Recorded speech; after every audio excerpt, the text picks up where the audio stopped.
this is in Scotland, where essentially settlements, there was what you can see here in the photo, things called run rigs, which is basically strips of the field that would be ploughed in a certain way. And each family would get a run rig or a few run rigs, so certain lines, to themselves for a year or for 2 years, and then it would swap, so that each family would have different parts of land. So for instance, this bit of land here might be more fertile and it might get more sun than land over here.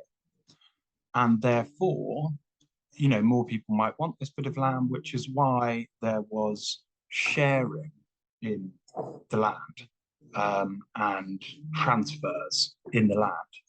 Okay. And also they had common land, which was land that didn't belong to anyone in particular at any single time. So for instance, up here, these hills, for instance, would have been common land where anyone who owned a sheep or a cow would be able to take it to feed on the grass. Okay, so there was much, it wasn't necessarily owned by the state, but this was owned by the town or the community, as well as there being some private land. Then in the 18th century, you get technological improvement. So this is not motorized in the sense that there's not the use of fire to produce steam power, and there's not the use of diesel or anything, but it is a technological invention which again reduces the need for lots of people to be using a scythe. So this is harvesting the grain, cutting and harvesting the grain.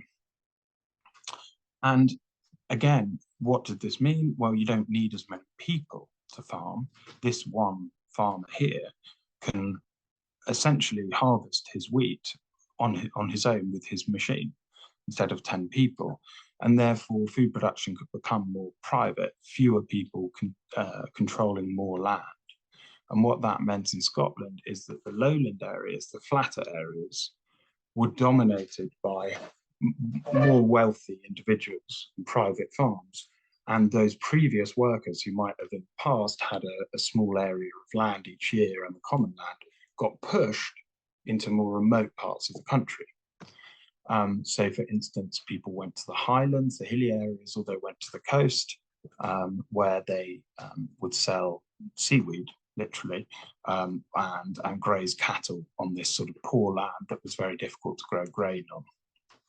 So that was the rise of more private food production for complicated political, social, and geographical reasons.